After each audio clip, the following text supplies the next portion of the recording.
So we ain't really never had no old money. We got a whole lot of new money though. Raindrop, drop top, smoking no cooking the hot pot. Fucking on your bitch, yeah, that. Cooking up dope in the pot. We came from nothing to something, nigga. I don't trust nobody, with it, nobody. All of the gang and they come and get gang. Call me a river, you do what you shit. Bad and bullshit, bad. Cooking up dope with a boozy. My niggas is sad, we got thudders and 100 round too. My bitch is bad and bullshit, bad. Cooking up dope with a boozy. My niggas is sad, we got thudders and 100 round too.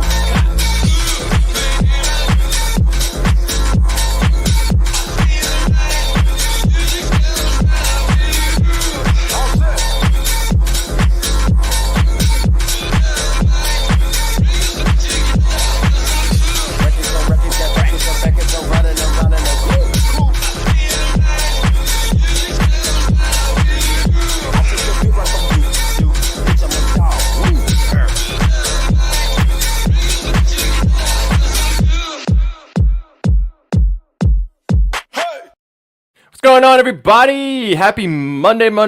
Excited to have you guys with us. I'm yelling in Shaggy's ear. Just for you, Shags. It's okay. You know you love it. I needed it.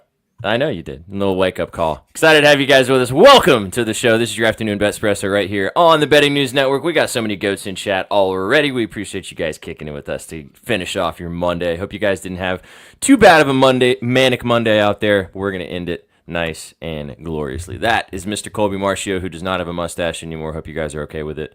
That is Mr. Shaggy Pets. That's Vsauce. My name is Sweatpants Jesus. Stoked to have you guys here kicking it. We got somebody said, "Who's this?" Yeah. Who is that guy? Voice filters. Ooh. Do we have voice filters? Hey everybody, I'm Colby. I shaved. Is that Patrick Mahomes? Blur punch button. No, it was Stitch. It was SPJ knew it. 5 o'clock shadow counts. Oh shit, that's the wrong one. There we go. Pika Wawa really wants to be on the show, guys. Should we get Pika Wawa on the show at one point? Should we give her a little cameo? I would. I know she doesn't gamble, so I would love for her to have a script for herself. I think it would be kind of cool. On a bet that she would like to take. She can do the Timothy Chalamet of Game Day and just come in with notes written by someone else. Oh my! She would do a better job. That was so obvious. He's like, yeah. So their strength and schedule was rather. It was his notes. He just took his own notes. Prepared. I would have prepared. Like, wouldn't we be mad if he didn't prepare and he just? I think he crushed it. I also hate Game Day. So I think Buddy knows more ball than most people on Twitter. To be honest with you. Oh, facts. I followed him on Twitter because of that. To be fair. How long? I think we can both agree Game Day sucks. I went on a rant about it last Monday. I don't need to. Yeah, it's gone downhill. I signed up for his dub club. You guys should go check it out. It's pretty cool. I won't be able to. They're blocked. It's Whoops. Shamalama Ding Dong. That's what it is. At Shamalama Ding Dong. Nice. Nice. Excited to have you guys with us. Hope you're having a kick-ass Monday out there. Welcome to the show. We are going to talk about everything on the sports betting slate tonight. We got lots of hoops out there. Not a huge college basketball slate, but this guy right here found you guys some winners. Hopefully winners. We'll see. And then V and I will talk about a couple games in the NBA tonight, and then we'll finish off the show talking about some Monday Night Football, a doubleheader. It might look gross. It might be gross, but we're still going to talk about both games. Yep. Shaggy, question for you. Is the college slate more gross than the Monday night slate? Dude, probably, to be honest with you. They're both just nasty tonight. So I'm very excited to dive in. Yeah, he does. He had to. He had to mute himself. Yeah, the police even knows that it's a sus slate. Yeah, but we're going to find some winners. We are going to talk through some stuff with you guys and obviously vibe out the entire time. We appreciate you guys stopping by. Brought to you by our sponsors at SportsBetting.AG. Get a new book. Go check it out. Get involved. Click that QR code at the top corner of the screen. Get $1,000 deposited into your account. We got a lot of really exciting shit moving forward, especially at bettingnews.com. We've got some website updates that are going to be happening probably in the next month to 6 weeks, so be on the lookout for that. Go peep the scribbles if you're not already. Get involved with the free content we have on the website. And obviously kicking it with us right here on the show every single day. Christmas, holidays right around the corner. We'll do a couple updates for you guys, and then we'll dive straight into the goods. Boys, we are up to $874 in the Toys for Tots account. And I fucked up because I forgot. Someone actually texted community member. I'm not going to say who it is because they wanted to stay anonymous, but they actually wanted to donate $25 to the Toys for Tots. Love it. Yeah. Show Love 69. Let's go. Hey, that's the best way to show love, baby. She definitely needs to come on now that she's. Absolutely. She literally did your standard parlay unit without. Yeah, my standard. Your sprinkle. standard is literally insert number .69. I started doing that because it just was so annoying to bet like $5 on something and just stare at 5.00. Like it just felt weird. Stare? Yeah. What do you mean stare at Just it? looking at the bets. I'm just looking at it like $5. I don't want to. Did it hit? Did it hit? Did it hit? Hey, you guys know you do that too. I have a question for you. When you do put game. the lottery out, when you do put 569 on it, but when you throw down for two of us, right? I noticed that it doesn't double; it goes to 1269. Why is it 1269? No, I was just about to cut you off and be like, well, his 2 unit is still insert number 69. It is. Right. 100%. I want to know where the 5 to 12 ratio comes from. So 6.69 is a proper quarter unit for me. Well, that is like plus up to the 69 cents. So that, but I don't know. $5 just like a cup of coffee just feels like more standard for a sprinkle versus a quarter of a unit sometimes. And then going up to the 12 is a proper half unit, which is then the double action of that aspect too. So there you go. It makes sense up here. So it counts. Yeah. I mean, it's lotto betting. Does it ever make sense? It's my madness. His madness. It's my world, and we're all just talking about it and living in it. Madness and badness combination. Yeah, shit happens. Hey, you guys know that I've been doing this since you guys have known me too. This is not a new thing. It's just been now just more people know about it, unfortunately. Hey ho. Shags, you remember that time that JD Martinez last summer went yard for us? That was electric. Yes, that was I beautiful. do. And then we got scammed out of $100. Yep. Trying to give away. Gotta love it. Super sick. Oh, Great man. memories. Absolutely. All right, let's talk about tonight. Well, let's actually talk about the weekend. It is Monday. Big weekend that happened. Boys, what stood out to you? Football, NFL, college, Heisman? What do you guys want to talk about from the weekend? Navy absolutely rolled Army. Yeah, what the fuck was that? Yeah, that was awesome. You know something. I was at the bar watching that game, and a friend of a friend bet the live over at the Army Navy game. And let me just say something. That's the most communist crap I've ever seen. I told Shaggy on Friday, if I lose the under in Army Navy, perfectly fine, because that's awesome. But betting the over on Army Navy, you're an absolute communist. A live over? A live over. There is nothing more American and nothing more gritty than an under. That just is hard-nosed football. That's all defense. That's what this country is built on. I'm not a patriotic man, but that day is patriotic as hell. And you always bet the under. It's death taxes. Don't even look at the number. Just hit the under. But betting the over, I couldn't shake his hand. I didn't have any respect for that kid. Yeah, get him out. To be fair, we talked about it on the show. We should have just taken the under instead of taking Army. No, that wouldn't have mattered. Did the under hit? No. Oh, the under well, went never mind. over. I think Rusty still hit his original. No, number. I think the 44.5 hit. Oh, okay. Did it because was it 31 to 11? It was 44. I'm sure he had the half. Well, he got his money. That was a banger for him. It was an 8-unit play for him. I respect the hell out of it. Wow. Hey, units. Hold on. Everyone stand for Rusty. Well, hey, 31 to 13. That's under 44.5, man. He's not here. Someone let him know we're saluting him. He might be lurking in the chat. You never know. Rusty, shout out you. Yeah, shout out Rusty. Colby did not lose a bet. He just made a decision. I should have lost the bet. It would have been more fun. I just think that it's wild that you just made the decision, yet you didn't tell us. That was honestly part of the fun. I know.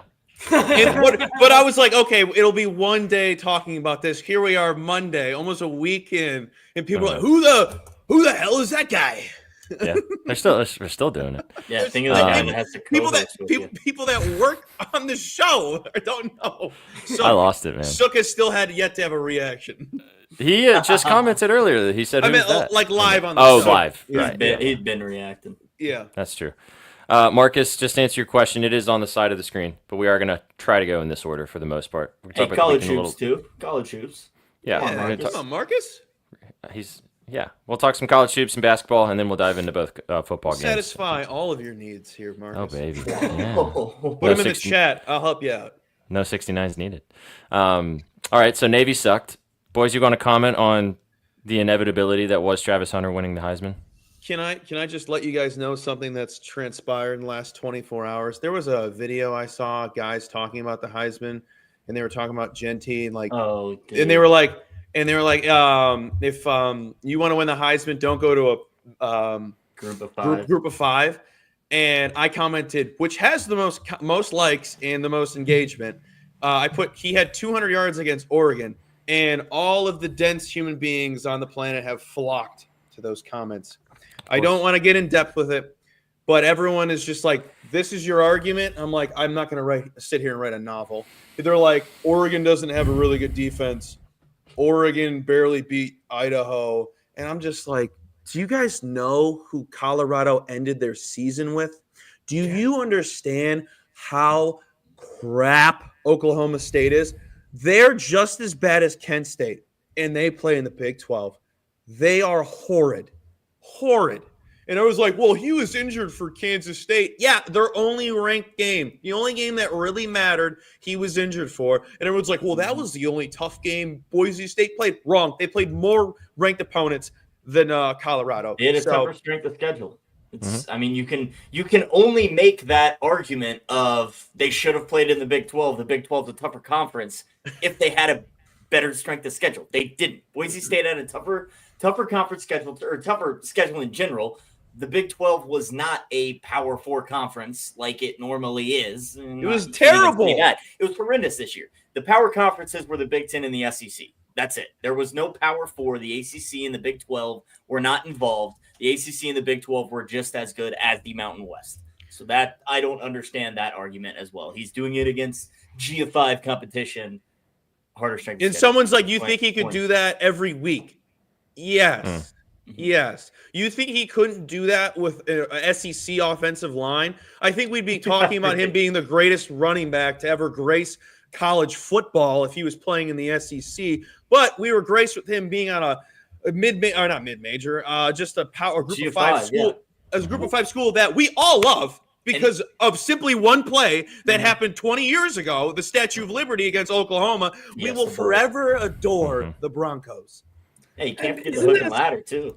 And they're hook and ladder against, wasn't that against Oklahoma in the It was the same game. Yeah, it was. Yeah, I remember the hook and ladder even better. The Tostitos Bowl. Yeah. Come on. Oh yeah. You can't forget it, man. Who was their quarterback? They had long hair. He was on the cover of NCAA 08. Oh fuck, what was his name, man? Chat, come on. It was before Kellen Moore, because Kellen Moore was after him. He was the dude. That guy's name. He was the dude on the cover of NCAA 08. Yeah, I played with him because I liked that fucking game. I played with both because they had to play. Yeah. Isn't that a stupid argument to make though? Like, has anybody won the Heisman from Colorado before? One person. I think it's just their second, right? Like, weren't they relatively, like not afterthought too before this season? Like even this season, their win total was what, 4.5? I'm just saying, if you're making a small school argument, did Travis not win with a smaller school?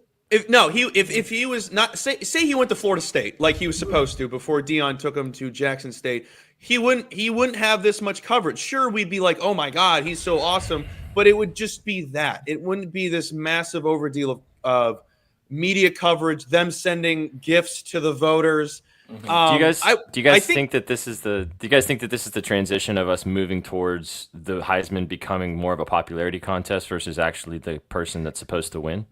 I think it's just because of Deion and just how much media attention that whole team and program in general gets. But I will end on this because we've been doing this for 2 weeks. Yeah. I will say this: if I'm assuming Hunter will opt out to this bowl game and just go straight to the combine and the draft, I will end with this: Ashton Genty will have played at least 2 more games than him this season, and 2 more games that meant more than anything that Colorado has played in this season. So suck it. We talked about this on Gridiron. I just want to know y'all's opinion of the two of you. Do you guys think that Hunter will be do you think that he will try to play both ways in the NFL, A, and then B, if he does not, do you think that he'd be a better corner or a better wide receiver? He will try to play. I'm not both ways. Dion will try to get him to play both ways. Ultimately, it's going to be the coach's decision. But so I would say no, just off the sheer workload. And if he would have to specify, I'd say corner for sure. This is the only time, Shags, that I want to hear the Shohei Ohtani comment, because we all said when Shohei came to the MLB that he can't do both. Mm-hmm. It would be cool for him to be like, oh yeah, here's a middle finger. I'm going to do both. Yeah, but like you said, it's much faster. It's much harder in the NFL. So he will definitely have to be the one. Also, last thing I'm going to mention, snaps are not a stat. No, they're not. I forgot to mention that. he said in an interview on before the Heisman announcement, he was like, people told me before I was coming into college that I couldn't play both ways.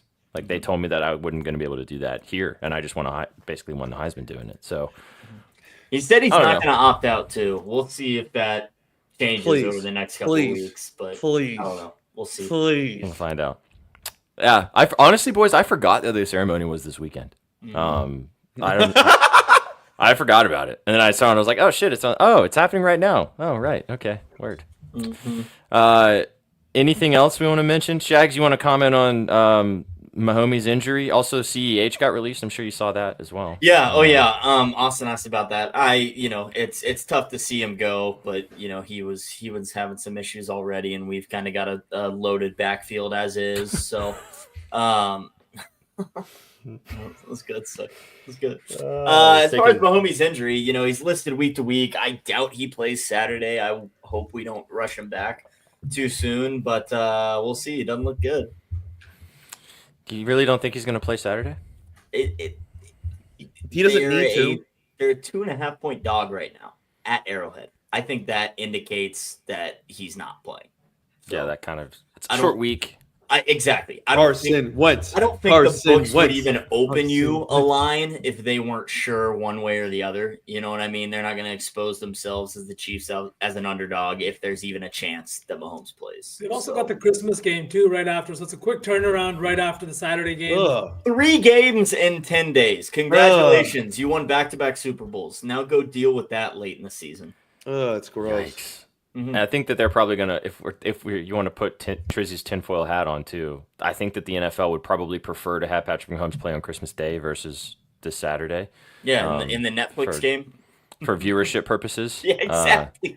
Yeah, there you go. Netflix is gonna lose their mind. All that money they invested, they did not want to watch Carson Wentz. That game to get that team. Talking about injuries though, the David Montgomery news is huge today. Yeah, torn MCL. Yep.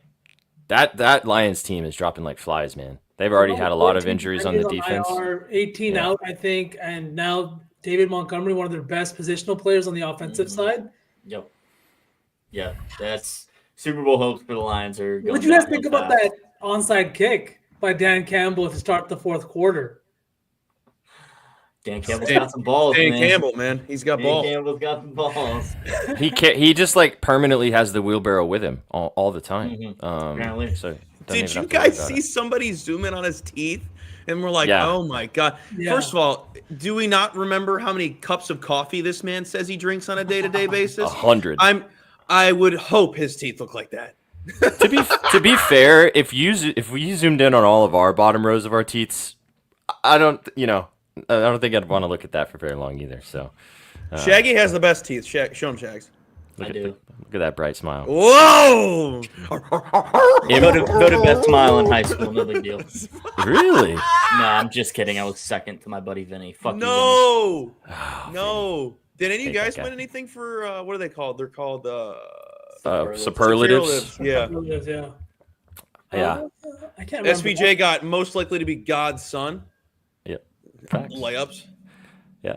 I actually was I went to Hume-Fogg High School in Nashville, so HFA, and they voted like a Mr. and Mrs. HFA, and I was Mr. HFA. So Mr. Hall. Yeah, Mr. Hume. I don't know. Yeah.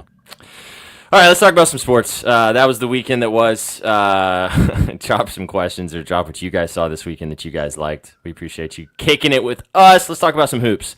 Like I said, pretty not great college basketball slate, but as you guys know, Colby's got 2 plays to discuss with you guys, and then V and I will dive into a pretty decent NBA slate and talk about a couple plays we like, and then we'll close it out talking about these 2 football games. So, Colbs, Shaq's might have some college hoops.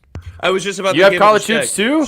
Shags, give it to us. got SUU, give it to us. Give it to us. Oh, SUU. It's Southern Utah going into New Mexico State, taking on the Aggies. But the Thunderbirds are rolling +5. They're probably going to win outright. Not a lot to like for both of these teams. That's about it. That's really the argument. I think this game's going to come down to the wire. New Mexico State, they have not won a game that they have supposed to all year long. All year long, they've been losing to teams north of 200 on neutral sites. At home does not matter. Coming off a big loss to Texas. Sure, they had a big win against New Mexico, top 70 team 2 games ago in overtime, but then fell apart against Texas at home tonight. Southern Utah is going to catch them sleeping. So give me Southern Utah +5 on the road tonight. Thunderbirds. Sorry, I didn't know you had you told me you hated the college basketball slate, so I figured that you didn't. But I know you. You found something. And I am probably not going to bet it, but I really, really lean with Cal Baptist and Middle Tennessee State under 147.5, I think is where that game's sitting at right now. I haven't pulled the trigger. I'm probably just going to hold off. But this Middle Tennessee State defense is extremely good, especially at home. Cal Baptist, their offense can't do much on the slower slide as well. So I think that one stays well under 147.5. But probably not going to take it. Follow me on Twitter. Maybe I will. You are going to. You're going to convince yourself. He's so going to take that. What up, Rogue? 30. Welcome back, homie. Rogue. You know what Rogue's dude? about to do? He's about to go ham on them subs. Oh, shit. Oh, all right. shit. Do we still have all right, the what boom? you got? Oh, Yeah, no, we I do. deleted it. Did You you brought really? it back? I deleted it, of course. No, but that's you- Rogue's request. Did you accidentally delete the violence report video too? No, I didn't do that. Okay. I I'm trying to figure out deleted. who the hell did that. I deleted I we bring the boom, and me and Shaggy were discussing. I go, what if I accidentally did it? And NZ was in the chat and goes, you better get rid of that right now. Yeah, it's gone. It's not here Yeah. anymore. Yep, no, we did it. Yeah, all right. That was us. But no, I didn't delete any other videos. All But right. I got a new sound I want to load soon. Mm. So it'll be in very soon. Don't you worry. But go ahead, get into it. all right, do we want the gross one or do we want like the more game of the night first? Game of the night. All right, perfect. All right. Now, both of these CLV Central USA. So get in where you fit in and lean with your plums on these, folks, because I got Grand Canyon at -111 last night. The lows. It has crept up to -140. Let's get into the situation spot in this one. GCU is coming off a close loss to Georgia. They covered the spread and still lost. Meanwhile, La Tech is on back-to-back wins by 11 plus points, shooting over 57% and 38% from behind the arc. One of those games, I think they shot 50 or 61%. I think that was their last game.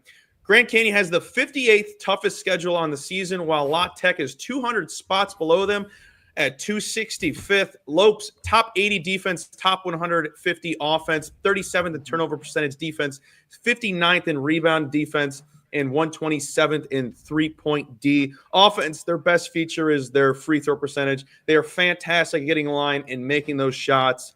I'm not going to read you any stat about La Tech because they've played literally nobody. So I'll read you who they've played. They played one top 50 opponent, 4 in the 200s, 4 in the top 190, and 2 non-Division I opponents. Ooh, I'm so petrified. Grand Canyon's first true road game is tonight. However, they have been battle-tested in a neutral site playing Arizona State, Stanford, and Georgia, all top 100 schools. Keys to success for the Lopes tonight. This is their little sign. Keys for the Lopes tonight.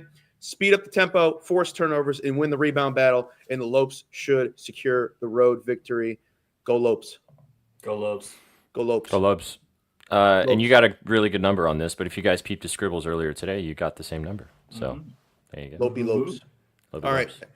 right. V, get your puke bag out because everyone's going to puke. Everyone get their puke bag. Oh, my God, he's got it. His Crayola bag. Let's see it. Puke. All right. We're betting Central Arkansas money line. Oh my god. Oh, Jesus. Two of The Bears. Yep, the Bears. They're playing the Citadel. Two of the worst teams in the country. They're the bottom 20. This number has crept up to minus 180, and the spread is now a 4. It was at a 3.5 the last 24 hours, and now it's at a 4. Let's talk about this situation spot first. Citadel's coming off a 28-point loss to Campbell, and now they're road dogs to a 2-8 Bears team that just scraped by and covered against Arkansas in their last game. Both teams bottom 20, like I said. We're not going to talk about their stats. They're bottom 20. They're terrible. So we're going to talk about how easy Citadel's schedule has been all season. They are cruising down easy street, and they're about to enter Toughville for some reason. It's the Bears in this situation. This is their first road game since November 4th. That is the start of the college basketball season. It has been a month and a half since they've been on the road. They have the 6th easiest schedule. They've faced 4 non-Division I opponents, 2 bottom 50 schools, and 2 schools inside the top 70. Ooh, you've really been tested. Central Arkansas has been tested. They're 177 spots away from the Citadel. They played top 65 team BYU, Utah, and Arkansas, top 80 UNC, Asheville, and Georgia Tech. 7 of their 10 games have been on the road. And Citadel in a very weird spot. They have to pack it up after this and go to Vandy on Wednesday. So they're on a little road trip themselves. Meanwhile, the Bears have 6 days off and then go to Norman on Sunday and play the Sooners. So, I mean, it's weird that a 2-8 team is favored in this spot, but they're clearly the better team. The Citadel has played your brother's JV basketball team 5 times this year. It's disgusting. Yeah, I'm looking at minus 180, 184 too, so this line has moved even further.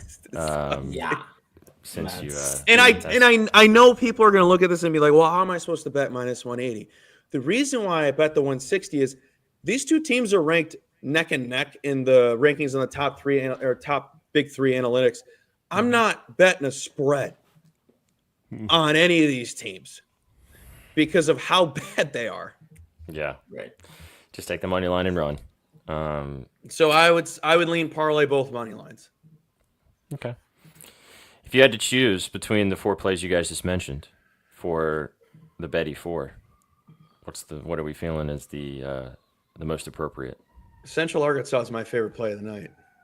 But is it really? Shaggy, yeah, I love this play. But Grand Canyon's Shaggy's lean, so I'll say Grand Canyon. All right. I feel like Grand Canyon treated us well last year. A couple times we bet on them. So. They're a good basketball team. They're led by KC native Tyon Grant Foster. Oh, nice. What happened to Drew? Who? Yeah. Didn't Drew coach there? No, he's Grant Foster's a player. He's a hooper. Oh, I'm sorry. I was like, Drew left? Yeah, no, but yeah, Bryce Drew is still a coach there. Give me a 10-unit whale max. All right. Still Grand low. Canyon. Still low. Grand Canyon money line. Central Arkansas, buckle up for the sweat of the life. Yeah. Jesus Christ. Yeah, minus 186 on 10 units. Imagine. All right, so Grand Canyon money line. That'll be the first leg of our parlay. That's some college basketball for you guys. He's doing it. There you go. Grand Canyon. It's not my wallet. We're going to talk about some NBA and some NFL if you want to stick around, but these guys are sharp at college basketball, so ride it out. These are actually the only 2 guys on the entire app and in the entire betting world that I will blindly tail in college basketball. Yeah, that's pretty much it. And then Kobe with his mustache. That's the 3rd guy. Yeah, that's Yeah. yeah. Yeah. And then Skyler every once in a while too, but probably not going to see. Tyler comes out. All right. We're not going to. Tyler. Yeah, we ain't going to see him for a while, brother. Yeah, he gone. He going. This All right, is let's talk about little brother Timmy. This is to me. Oh no, you look like that rapper that went kind of viral on TikTok that has the glasses, but Bonobo or whatever that guy's name is. You know what I'm talking about? What's that show, Johnny Test, where the guy looked like this, the fat kid? Oh no. Do you Please remember stop what I'm this. Dude. All right, let's talk about the NBA. If you just bet Grand Canyon, cash out right now. yeah. Sheesh. Yeah, it came from that guy. Oh my god. There it is. All right, NBA. Nice slate tonight, V. I have no idea what plays you have, so I'll toss it to you first. What are you looking at in this NBA slate tonight, man? Let's start it off a little weird, a little sus, because there's one guy making his return today. He should be making his return today. It's LaMelo Ball. LaMelo Ball has been absolutely fantastic. And if you look at his game log from this season in general, this line is a joke, right? Obviously, it's set at this place because he's coming back from this calf strain. He's still questionable to return to the lineup today. He's going to give it a go at practice and shoot around with the intention to play, according to head coach Charles Lee. But this is a line he just absolutely smashes in every single game. He's averaging 31 points per game. SPJ, if you had to guess how many 3-pointers he's averaging on the year, what would your guess be? Made or attempted? Attempted. Fuck. In total? No, like per game. Oh, 17. Yeah, 13, 14. That's the numbers he's been putting up. Over the last few games, he's got 20, 17, 14, 15, 14. He's got a couple games in there with a little less volume from three, but he's been loving that 3-point shot, and he's shooting not the best. You see like 34, 35%, but that's because his volume has been so high. Today, they've got his line sitting at 22.5 points, and his three is sitting at 3.5 for plus money. I like both. I think that the both on the table here. They're playing against a Sixers team that has been atrocious on the defensive side. They rank 22nd in opponent field goal percentage, and the only reason they're only giving up 110 points per game is because of their pace of play. Over the last 3 games, Philly has now been with Joel Embiid. That changes tonight because he's once again out of the lineup with the nose fracture, I think it was, something like that. Yeah. He's going to be out for at least another 3 to 4 games. I really feel like not only will that open up the paint for LaMelo to score, but I do think that it'll speed up the pace of this game, which is exactly what we want to see with this Sixers team. We know that they play at a very slow pace, setting up their offense with Joel Embiid down in the middle, but with him out of the lineup today and a Sixers team that really hasn't been good on the defensive side, I think LaMelo Ball can come out and honestly have 30, even in limited minutes. Yeah, it's always tough taking a guy coming back from injury because you just never know if he can re-aggravate it or if he does have a weird minutes restriction. But he can still score 23 points in 25 minutes with the way he's been shooting the basketball. And don't forget, chat, LaMelo Ball, for every point he scores this season, is donating bags of food to hungry dogs across America. So we want more food for the doggies. So don't forget that either. Especially V's dog. Yeah, especially that doggy right there. She's not hungry. She's just starved for attention, or he. Yeah, that dog always wants love from you. There's nothing else he wants from you. Yeah. All right, I'll talk about one of my plays. I really like this bet. I don't know, the line I got has moved, so I'm going to give you guys the better line. I got minus 110 on this, but it's now plus 115 or plus 120. I don't really care. I'm going to still pitch it to you guys exactly the same. Give me De'Aaron Fox over 6.5 assists. Like I said, I got minus 110. It's plus money right now, so go snag it if you like this line and if you like the sell job. The Sacramento Kings are taking on the Denver Nuggets tonight. Not really your mom's or your dad's or your uncle's Denver Nuggets team of the years past. Jokic has been spectacular, but these guys defensively this year are pretty poor. Bottom 5 in the NBA in most statistical defensive categories, assists allowed, rebounds allowed, etc. And with De'Aaron Fox on the Kings, obviously Sabonis has been kind of the facilitating player on this team in years past, but with the integration of DeMar DeRozan on this team now, it's kind of shifted how they distribute the basketball. It's opened up a lot more opportunities for De'Aaron Fox as a facilitator. He's hit this line in 5 of his last 6 games. He's had 8, 9, and 8 assists in 3 straight against bottom 5 defenses in those games, against the Pelicans, against the Jazz, and against the Spurs. In comes another really not great defensive team playing right now in the Denver Nuggets. Last point on this too, De'Aaron Fox has hit this in 5 straight games against the Nuggets. He's had a double-double in 7 of his last 9 games against the Nuggets, with double-digit assists in those games as well. I think that he's going to do a lot of facilitating tonight. I like his points too. I think he should have a good game. Should be a good game in general. Both of these teams know how to score the basketball. I think it's a higher total as well. So, and a 1.5 point spread.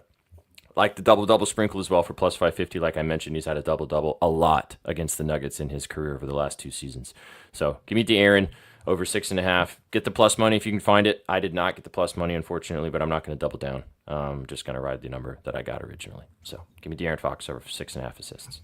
I like this a lot, SPJ, just because as we've seen, Sabonis has not been the same in terms of distribution. I feel like a lot of that has to do with the way they're running their offense now with DeMar DeRozan and Malik Monk playing significant minutes off the bench. So I do like this a lot, especially with the high pace of play and the way the end has been for the Nuggets. They haven't been great defensively, and they've been giving up a lot of points.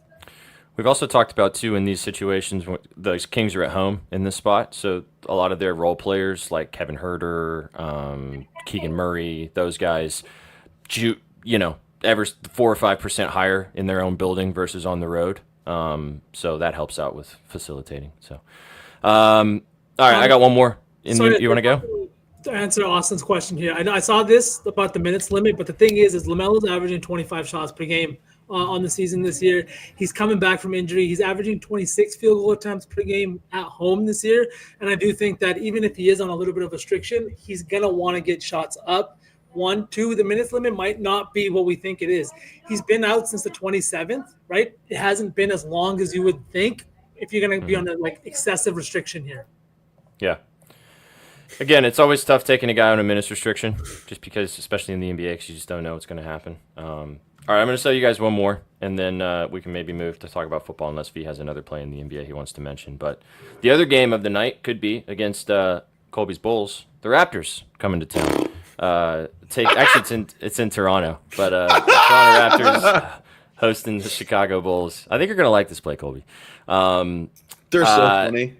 They are funny. They're also really bad defensively. Really bad defensive team. They don't play good defense. Neither one of these teams really play great defense, but the Chicago Bulls especially, they're bottom 3 in the NBA in assists allowed, points allowed, and rebounds allowed.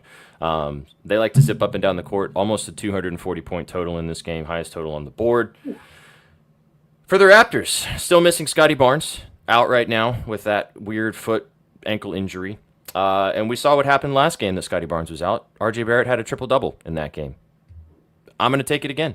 I really like his RA at 13.5. I got minus 125. I've seen some 14.5s for plus money out there. If you'd rather just bump it one and get the plus chicky, go for it. I went for the little bit just lower, drink some juice. But I did sprinkle the triple-double. So I probably should have just taken the 14.5 for the plus money. But just to cover my bases, RJ Barrett, like I said, had a triple-double last game. Great matchup against the Bulls. I'm not going to sell you guys on a lot of data points because we don't have a lot of statistical data of what RJ Barrett does without Scotty in the lineup. But if you watched the game last game, if you've watched this Raptors team with Scotty out of the lineup, RJ Barrett is the ball handler, is the offense runs through RJ Barrett, and that is going to be the case here again in a really good matchup, facilitating and rebounding the basketball. So RJ over 13.5 RA. I like his points too. He should score against this Bulls team. Colby knows they don't play defense, so he should have plenty of chances to score as well if you want to take the PRA instead of just the RA. And then I sprinkled, like I said, the triple-double. So there's a lot of what's the spread? 2.5 towards the Bulls on the road. I was gonna say that sounds about right. Mm-hmm. I kind of like the Raptors, to be honest, but I don't really want anything to do with the side in that game. I'm gonna look at it. I'll be right back. Okay. V, did you want to add anything else in the NBA tonight, brother? There's a couple of plays. I'll have a full card out later on today. I think it's going to be a fun one in Chicago, especially. I like the RJ RA look quite a bit. I also think that Grady Dick, without Scotty Barnes back in this lineup, he had another good game last game. I'm not taking the threes. I think I am just going to stick with the points. But in a matchup here where we saw the Bulls play at a very high pace this season, they ranked first in pace of play. Their defense is ranked 28th on the season in points, or 29th now in points allowed, 27th in field goal percentage allowed. This just feels like another good spot for Grady Dick to kind of get a few good games together in succession, especially with Scotty Barnes now out of the lineup. He's had 20 plus in 2 of the last 3.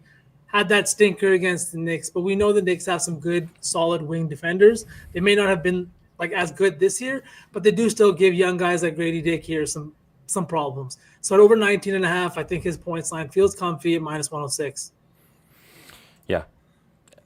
Just to mention as well from Marcus in the chat, Josh Giddey's in a good spot too. His RA was something I looked at as well. He's been really, really good on this Bulls team, and the Raptors also don't really play very good defense. So there's a lot of props in this game that are worth looking at. We talked about a couple of them. Maybe a good little SGP for you guys listening in out there. Lots of different angles you could take. Jakob Poeltl's been really good. Nikola Vucevic has also been really good. Both big men have good matchups to score in this game.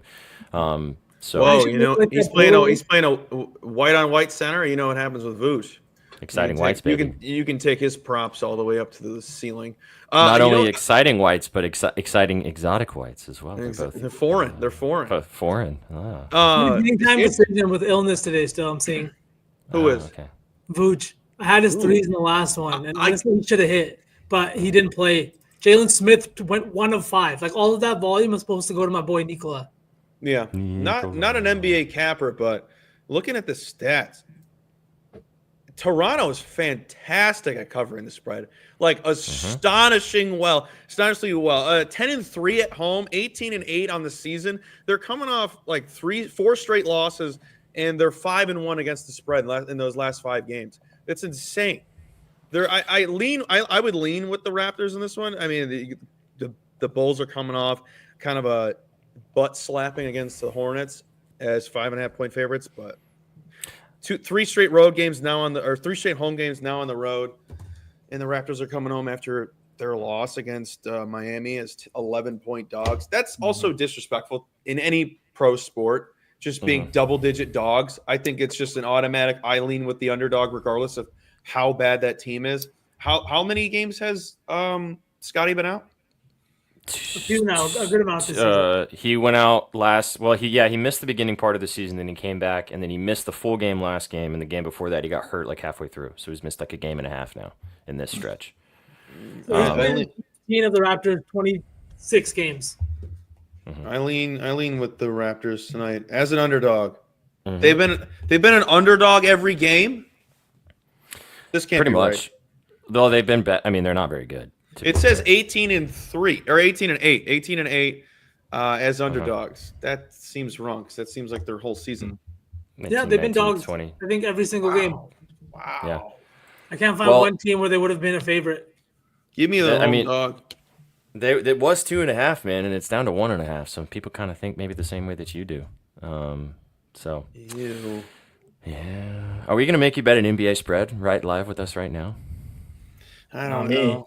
Not Shags. I mean, you could put it in the parlay. I don't know. I don't know about that. It is a 239.5 point total. Sheesh, man. What are the Raptors in pace? They play at a fairly high pace too, but their offense fluctuates because Scotty's been just like he was out and then he came back and then he's out again. So it's like kind of, and they don't even have Emmanuel quickly either. 11th in pace, Kobe. There you go. And the Bills are what? 1. First. Yeah. Zip. It's actually crazy, Kobe, because last year with DeMar, 28th. This year, no DeMar, they jumped all the way to first. So that's how much. It's because Zach's leading the way. And now you look at the Kings. The Kings have made the opposite switch from one of the highest paced teams in the league to one of the slowest paced teams. And the Kings are struggling. And I don't know if they made the right move or if you can now get out of that yet, but it's going to be interesting to see how the rest of the season plays out. I don't understand how that, not that I pay attention enough to know, but like that doesn't make any sense. Why would you want to bring in somebody who clearly slows down an offense for a team, and you're a team that literally likes to sprint? We talked about this on Sauce Team before the move happened. The Kings were in need of a scorer, like a go-to bucket getter, but the market was thin.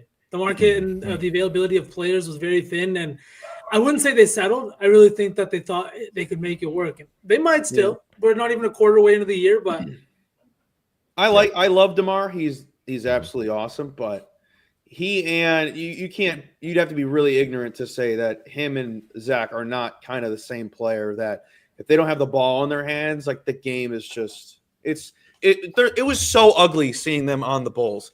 They were cool when they were humming, but every other night knowing that one of the two is going to go off because they're jealous of the guy the night before is just piss poor, in my opinion. Just to say, I want to say this, and like the players have said it too, Zach LaVine, Kobe White, everybody. Lonzo is the glue here. Lonzo was the glue in the team, and when he was playing, they were winning games. The offense was putting up points, and they looked fantastic. Yeah, have a guy like that have the ball in his hands, they're going to play fantastic. And that was the best Bulls team I've seen since Rose was at his prime.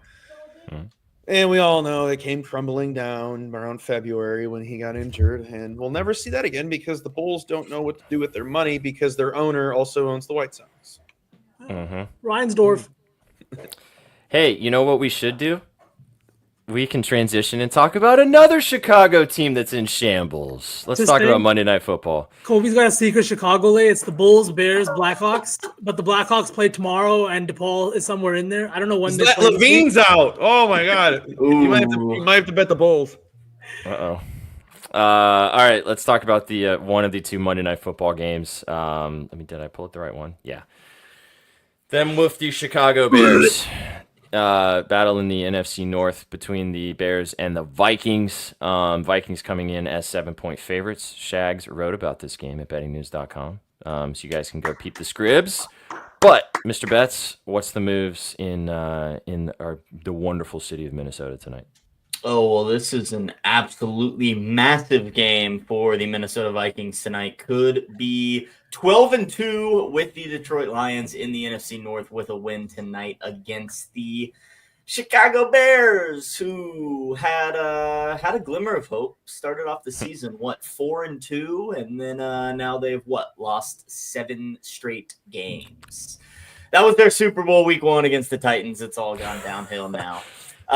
Look, it's got to be the Vikings tonight in my mind. I can't bring them to the counter. You've got 2 very good defenses, but Minnesota's offense really makes a jump at home. They are top 10 in scoring, putting up 26 points per game. That number's up to 28.7 at home. That's up to almost 32 over the last few weeks.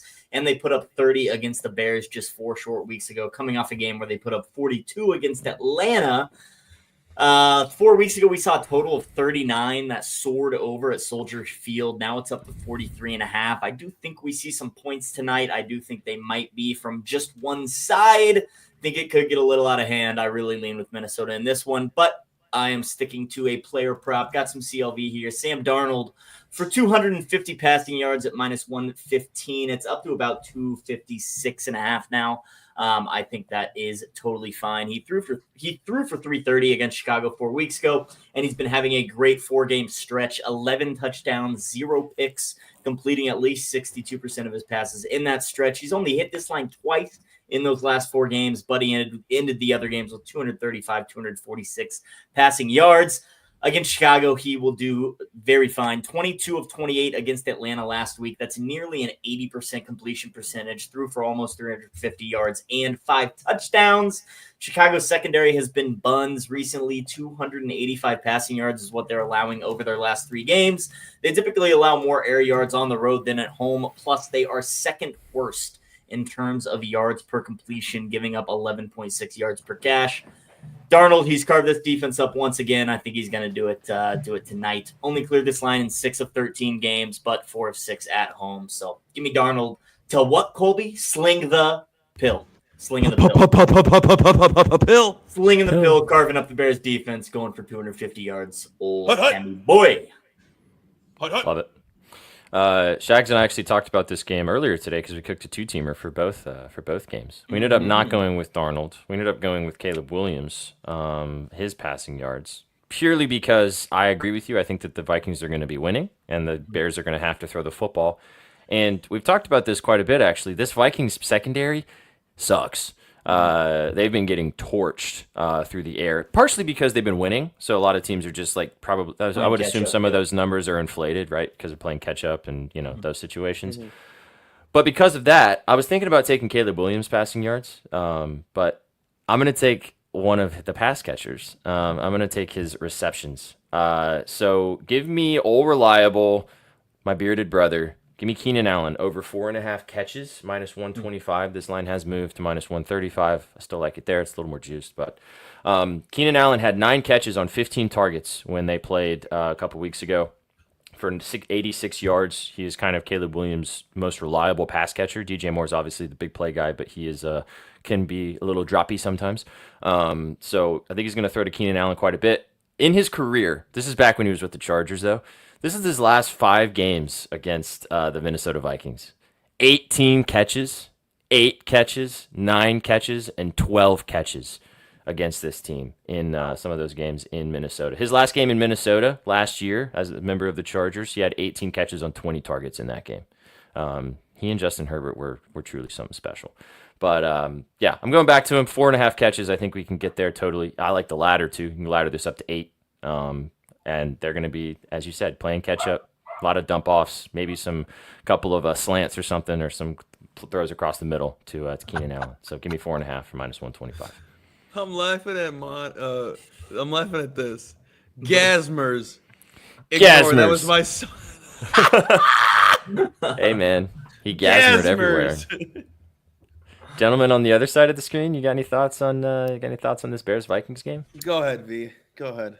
Man, I don't want to say I believe in the Bears, but like last week was their coming off the Detroit Lions. Wow, he's gonna say right? the same thing I'm about to say. Everybody, everyone gets beat up after they get beat up by the Lions, right? They're a hard-nosed team. They beat you up. They Beat themselves up too, apparently.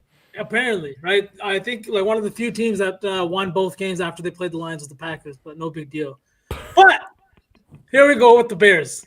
Caleb Williams threw for 134 pass yards last week. He had 17 of 23 completions. He only threw the ball 23 times. For some reason, they only had 51 offensive plays, despite seeing just about 2 minutes less on the time of possession. It was a weird game for the Bears all around. It feels like they never really had a chance in that one, lost that one 38-13 with their top 5 defense this year, right? Like that's the only thing the Bears have kind of held their hat on. That week 1 win that Kobe talks about was on their defense. They won without scoring an offensive touchdown, and it wasn't the first time I think that's happened this year. The offense is getting better. The Bears have gotten a little bit better, and divisional games are always super weird. They're getting 7 points here at home, and it just feels like a game where, yes, Sam Darnold and company went into Minnesota last week, won against Kirk in his return to Minnesota. That was fantastic. I think that this one could just be a little bit more high scoring. It's Monday night. It's prime time.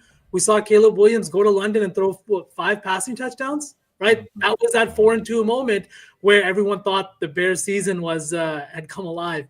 It's been downhill since then, but against a divisional opponent, bad pass defense, I think that the +7, I don't know if I'm just crazy or what it is, but I feel like they're going to need to sling the rock. It's going to be Caleb Williams, and give me a DJ Moore touchdown.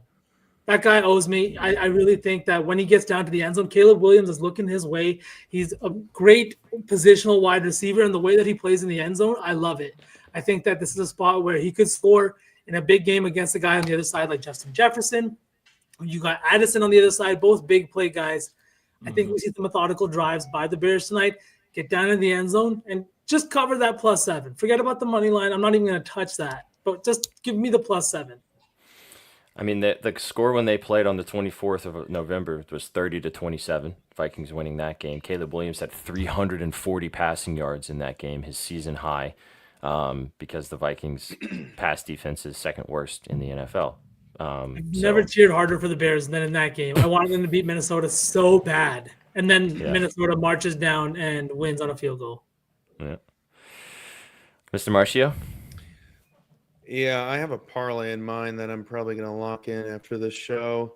The Chicago Squid? It will be Bears money line, Caleb Williams over 300 yards. It just seems so not easy. It's just like I feel like everyone sees this and be like, oh, the Bears suck. They just got murdered last week. It's easy to press that -7. Minnesota, I mean, like everything you guys said. I don't need to repeat it all. It just makes no sense. Why not the Bears? And it would be the most Bears thing ever to win this game. And we can't just discredit their overtime loss against Minnesota a few weeks ago. They played them very hard at home. Mm-hmm. The 7, it makes so much sense. The -7 makes so much sense. They're at home. They are significantly better. They have a better offense. They have a better better defensive coordinator. They should dominate this game. But something in my gut says the Bears win this game. And we're all just like, well, everyone tomorrow, what happened with the Vikings yesterday? Are they in trouble? And we're just going to be like, no, it's a fluke game. Every good team gets those. Yeah. Prime time. Is this the Bears' last primetime game too, or do they have some other random primetime games? More than likely. I think it's gotta be. What he said. Yeah, unfortunately. Oh no, they have another one. Oh, of course. Okay. Thursday after Christmas. Nice. Lovely. Against the Seahawks. I can't wait for that BETSPRESSO. That's gonna be fun. The kid, I like his receptions, Keenan Allen. So I talked about that a little bit earlier. All right. Let's talk about the other game, because there is 2 games. Anything else on this one, boys? Shags? All good? No. All right. Second game. I don't know how I feel about this one either. The Falcons, desperate for a win. Really need a W right now in that NFC South division race. Raiders starting Desmond Ridder tonight. Former Atlanta Falcon. A little revenge narrative, possibly. 5.5 point spread is the line right now. Shags, I'll let you kick it off again since you scribbled about this one too. Thoughts on Oh it? yeah. You said it. Both teams need to win. The Falcons are slipping. They need to turn things around. Doing so in Sin City against a very inferior Raiders team would be the perfect time. I got faith in the Falcons. I think they can do it. But as you guys know, I like to go to bed early, so I'm taking a first half play in this one. Falcons first half -3. Get in, get out, go to bed with sweet dreams. Atlanta, they are bottom 7 in first half time of possession share. However, they are top 12 in points per first half. They're good for over 12 points for the first half, increasing slightly on the road. Raiders scoring just 8 per first half by themselves, giving up over 12 in the process and nearly 14 at home.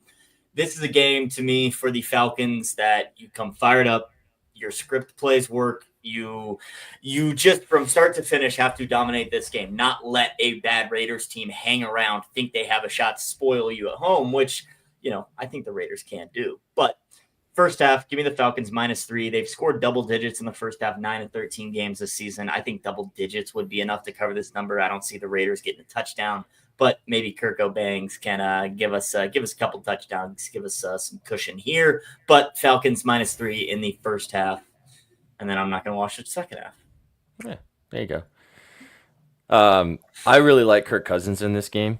Like we were talking about this earlier too. I think Kirk Cobain's going to come out and play really well. Coming off 4 weeks in a row of pretty poor football in his comparison. I don't think has he thrown a touchdown pass in like 4 weeks? I'm pretty sure he's like 8 interceptions, 0 touchdowns. Yeah, There it it's is. been bad. He's been bad. I like his passing yards the best. I haven't pressed the button yet. I'm probably going to bet it. It's 239.5. I think that they're going to torch this Raiders defense. They got no Max Crosby anymore. Max Crosby's done for the season with injury, so pass rush obviously takes a hit. I do think that Ritter's going to play well enough to make this a competitive semi-football game, maybe, possibly. And we've seen what thing about Kirk Cousins is like in his he's gone over this line of his regular passing yards line in 5 of his last 10 games. Mm-hmm. Three of those 5 overs are 300 plus passing performances, with one of them being that crazy 509 game against the Bucs. So when he goes over, he usually soars. And this Raiders defense is, especially with no Crosby, is so. Yeah, I like the first half play. I like that a lot. I will say I am very scared of the first half -3.5, which is kind of where the number's at now. So Yeah, I'll as you will. like these former QB narratives, even though it is a backup, sometimes they do exist. Malik Willis went into Tennessee this year against another bad team. You know what I mean? And I don't think by any means do the Raiders pull off an upset here with Desmond Ridder under center. I don't think so. I don't even think they cover the full game spread. But like Shaggy said, sometimes those first halves can get wonky if the defense just holds up their part of the job, right? Exactly. That's the thing with these ones is that it can get weird like that. Mm-hmm. I said 100%. it was going to be 10-6. I was going to be clenching my cheeks the whole time, but we were going to cash. There you go. Exact score. 10-6 Atlanta at halftime. There you go, folks. There it is. But there's a touchdown score that I'm going to do my best Trizzy impression with my tinfoil hat on and stuff like that today. But Tyler Algier, he's got 3 touchdowns all year. He's sitting at plus 230 to get into the end zone today.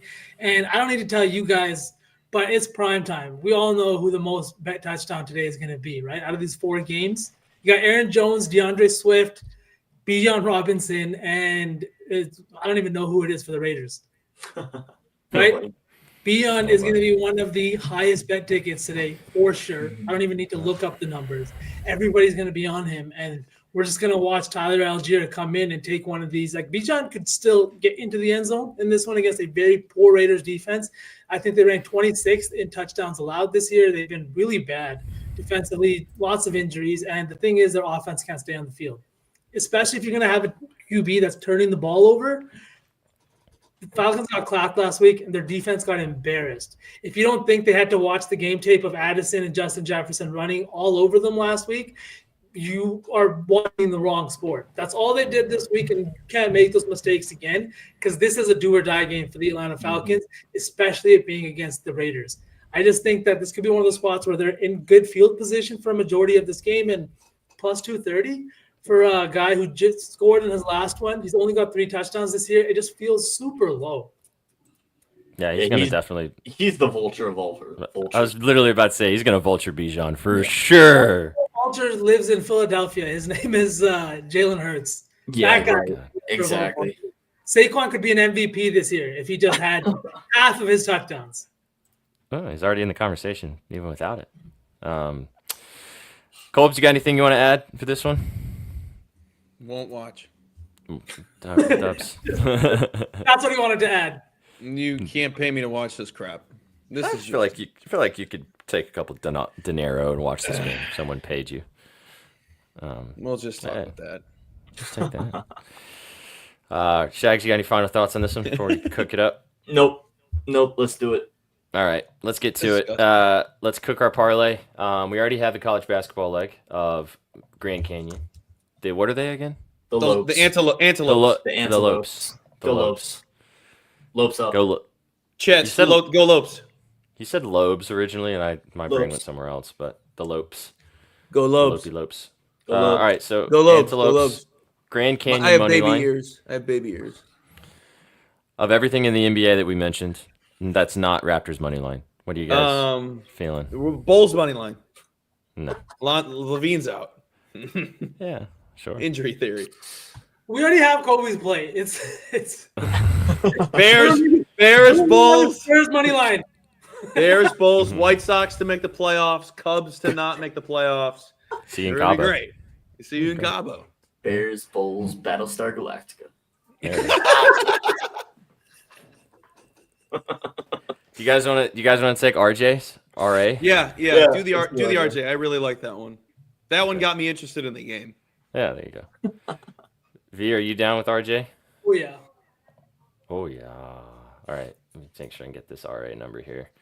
Yeah, 13.5. There you Yeah, go. that's a show I'll watch. So ain't none of that Friends crap. Oh my god. All right, let's pick a play in both. Let's pick a play in both football game.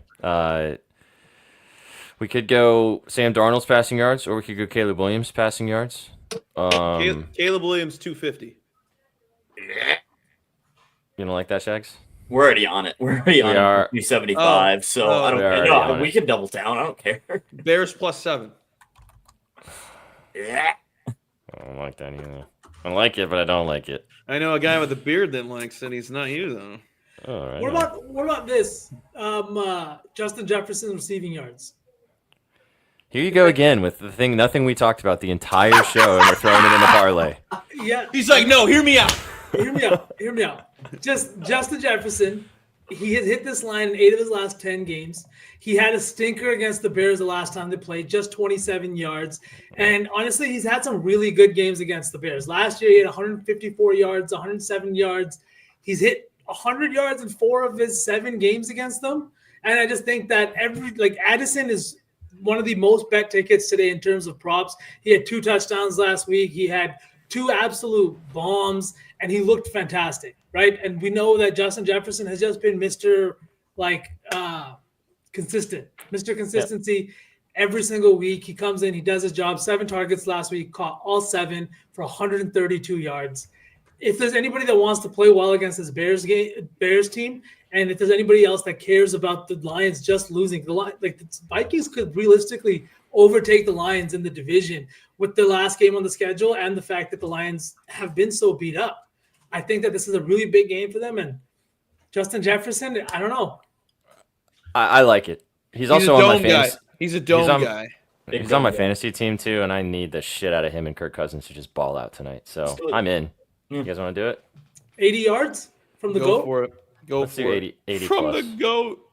All right, 80 from just Jay Jettas, and then in the last game.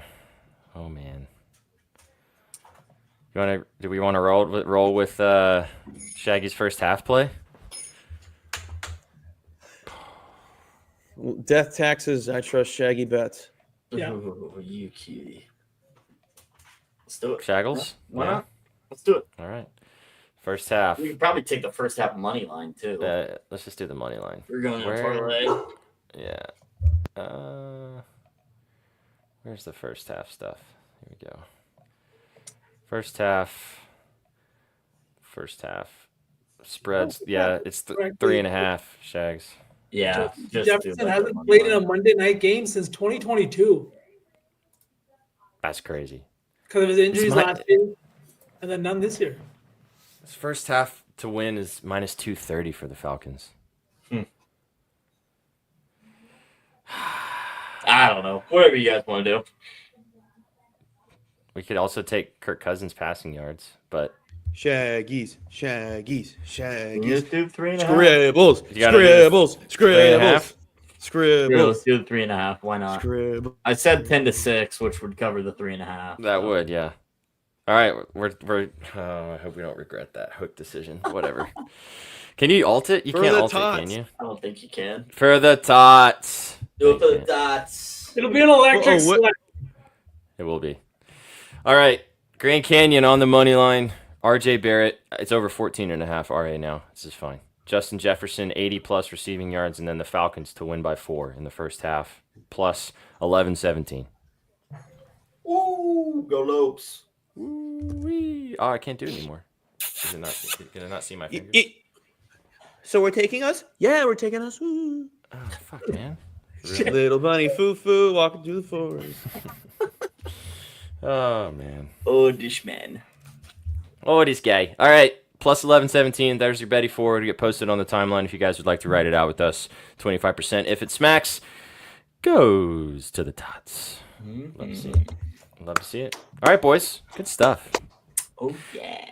Oh, yeah. Great vibes, chat. We appreciate you guys stopping by. This has been your afternoon BETSPRESSO. You guys get more of these two fine amigos tomorrow for Up Your Units on a Tuesday, and then we got a double dip directly following them for Puckett with me and Z, and Gretzky Betsky's talking about the NHL slate tomorrow. And then we got content for you guys every single day. If this is your first time hanging out, give us a follow right here on Twitch. If you're watching us on YouTube, we're not watching us on Instagram, but go follow us on Instagram regardless.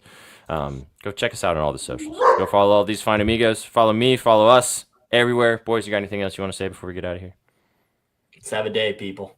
Let's have a Monday. Do you have the time? It's going to be a Green Day for To everybody. listen to me whine.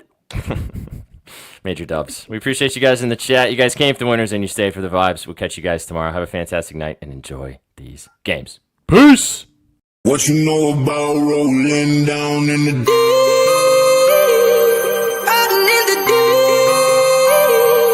Down in the deep. Now I know y'all be loving this shit What right you know here. about rolling? What you gonna do? Rolling. What you gonna do? Down in the rolling. What you gonna do? Right, y'all be loving this shit. What you know about